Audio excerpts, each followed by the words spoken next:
I like to think that mine is a story of faith, a life out of the ordinary, and a life on the not-so-beaten path. I grew up believing and realizing that something else was out there, always has been, and always will be. And reaching out to it has been the greatest achievement of my life. Coming from a small-town community, I was raised in a rural environment. My home, next to a corn and soybean field, tucked between woodland, grassland, and river ecosystems, was located near Marshall, just outside the Wisconsin capital of Madison. My stretch of the forest was very homey, but also isolated, which often limited my efforts to reach out to the rest of the world. Leaving high school was a new chance for me, a new opportunity to focus on what I wanted to become outside of my small-town roots. By my senior year at Marshall, I knew that I was zealous for something bigger than myself. All my life, I had been faithful to God, a Christian since a young age, and my faith helped me to get through the harder times in life. I cannot say I ever saw the world without God in it, and by the time I was 18, I realized I needed more than just this human existence. I wanted to go places, see sights, and become something with a greater sense of worth. I was without an identity, except for my desire to learn more about Christ. I graduated high school with the ambition of pursuing ethnomusicology. I had a great passion for music then, but as soon as I began at Lawrence University, my interests quickly changed. I became an anthropology major with a focus in archaeology because it was my passion to look through the past to understand the world today. However, my perspective was purely through faith, and I took biblical narratives quite literally. I wanted to become a biblical archaeologist and historian that provided evidence for Christianity. But where to start? Where should I look? When starting college, I knew practically nothing about the Middle East, who lived there, or how to get there. But that all changed when the idea of studying abroad became real.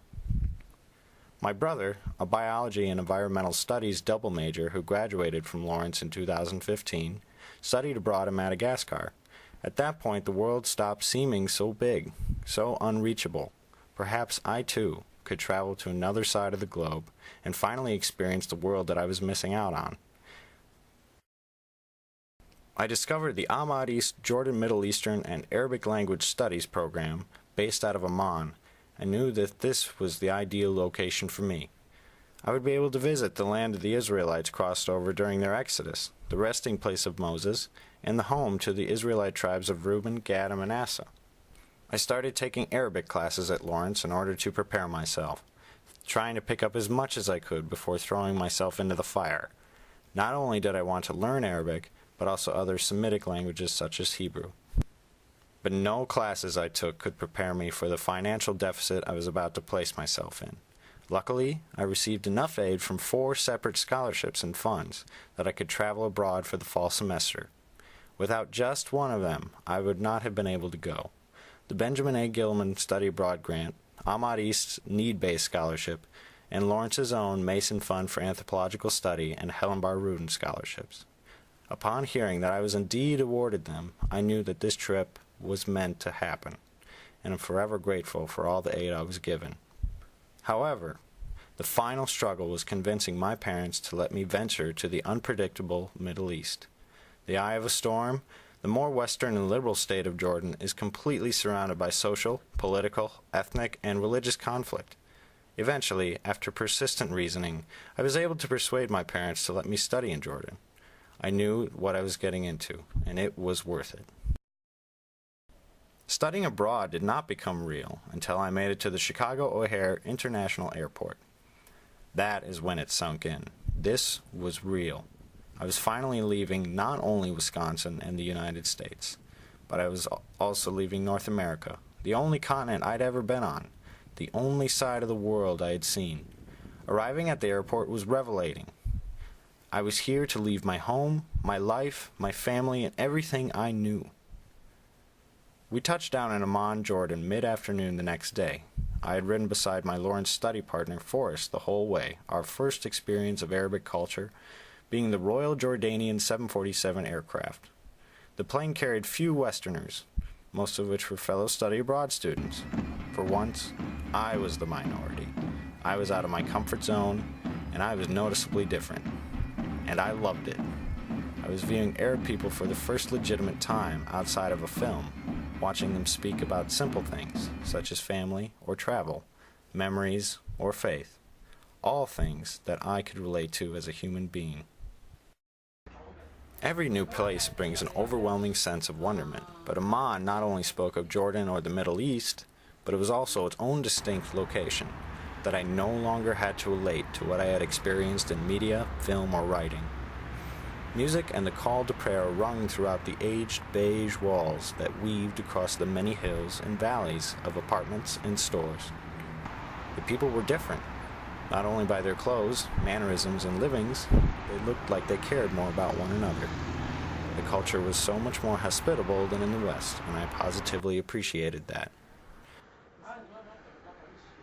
Jordanians would often offer small gifts to foreigners. Very friendly, they might give food, perfumes, or simply spiritual advice.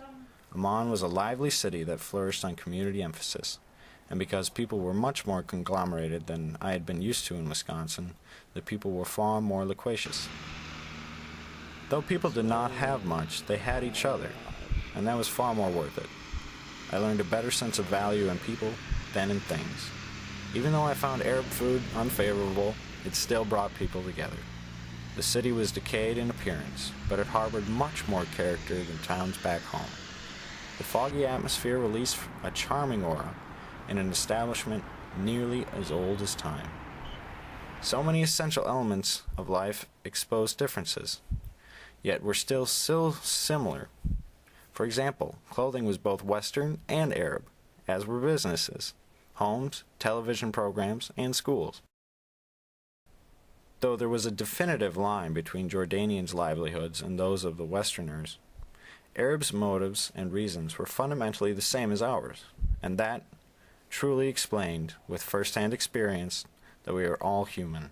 We all love, find enjoyment in both material and deeper things, and want to live long, prosperous, and peaceful lives, helping one another to become better. Arriving in Jordan was a new beginning and a new idea of belonging. But now I was the student, foreigner, the odd one, and it was evident I had to become accustomed to their ways and how they felt it appropriate to confront me. Absorbing Arabic was hard. That is to say the least. One of the hardest languages to learn already, studying Arabic from native speakers was even more arduous. Nevertheless, I was there to study the language, at least on paper. I pushed on through the best I could and tried not to get frustrated. Luckily, I was placed into a class that repeated what I had previously covered, and for that I was thankful. However, my Arabic improved only marginally upon my return. It was not my main focus or interest, and any advance in my capabilities while abroad I considered a success. Despite that attitude, heaps of Arabic homework were continuously a nuisance. Yet it was necessary to further understand the history, beliefs, and ideas behind the Middle East. To further help me achieve this, I took Middle Eastern history in art classes, and had questions answered that could only have been solved by going the distance and placing myself in the subjected region in every way possible.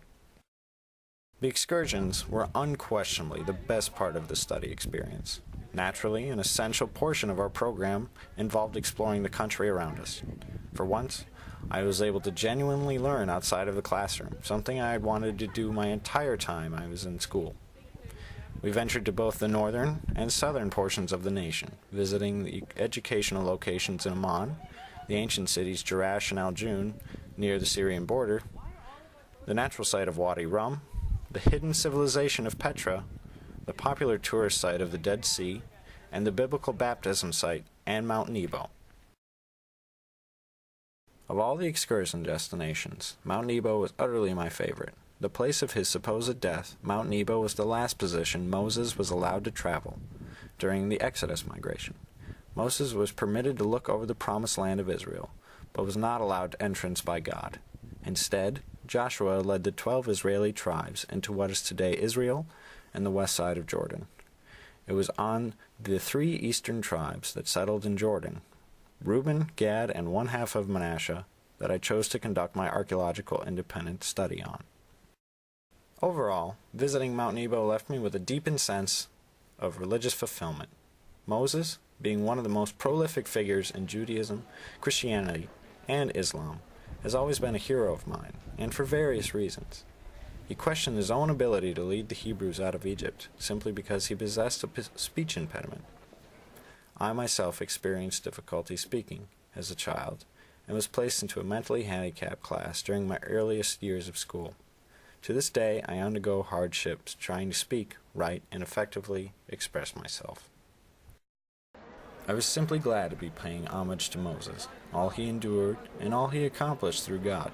My spirit was truly lifted upon traveling to Mount Nebo, and for that I am ever grateful to have gone to Jordan, the region where what I believe in so intensely happened to change the course of the world forever. Apart from other students' experiences, this single event made this trip priceless.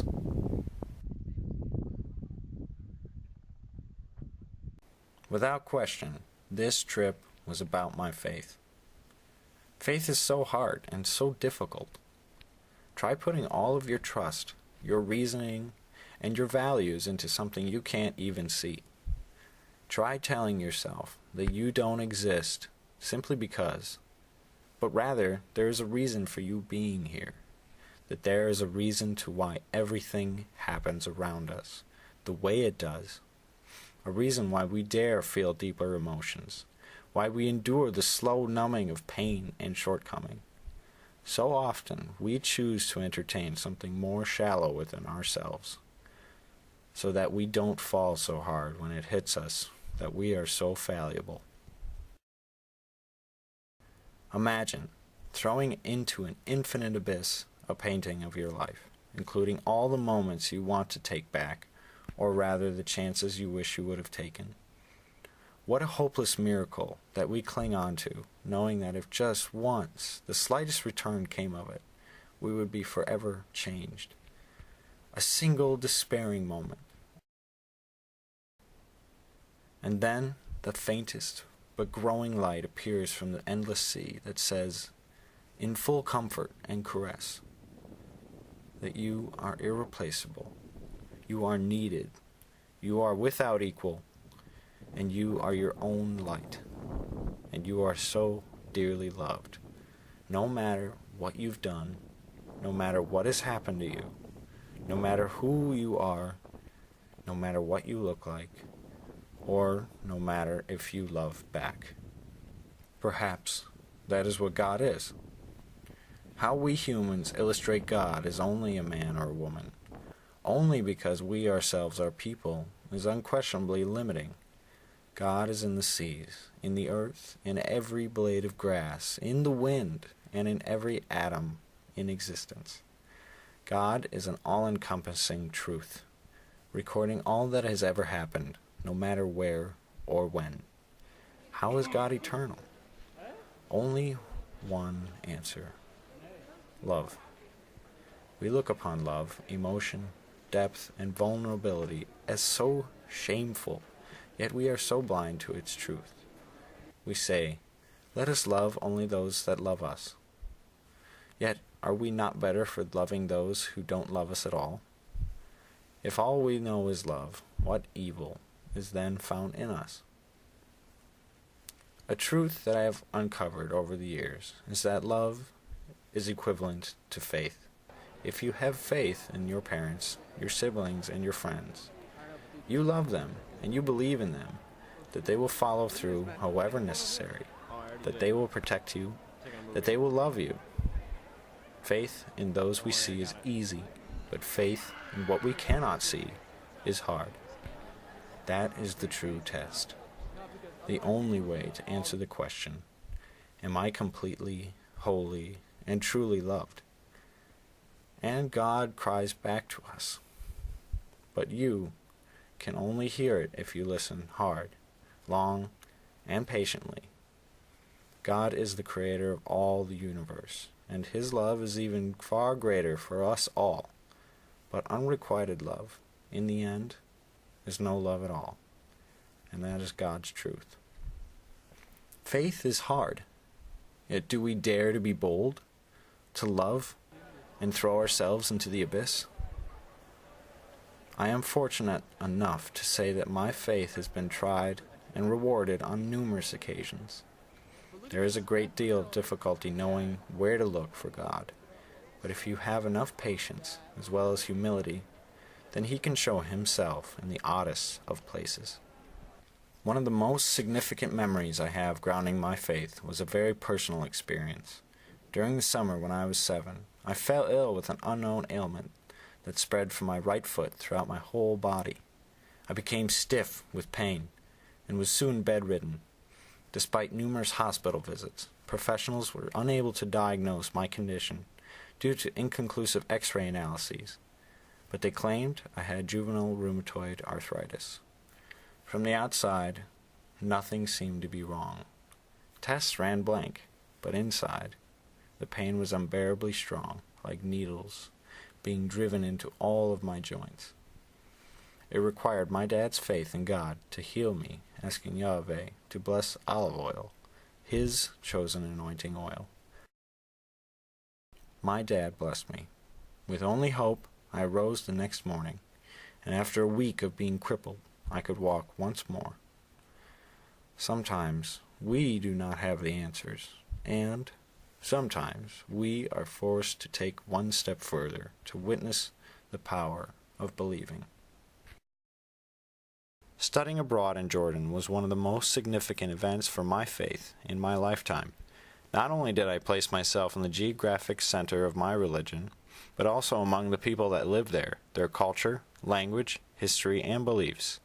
Absorbing all of these elements was essential towards completing a successful and fulfilling study abroad experience.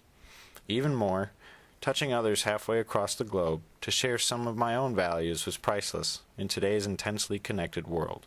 We all have something to learn from everyone else. There is a time to listen, and a time to speak, a time to enjoy, and a time for patience, a time to embrace, and a time to let go, a time to be bold, and a time to believe.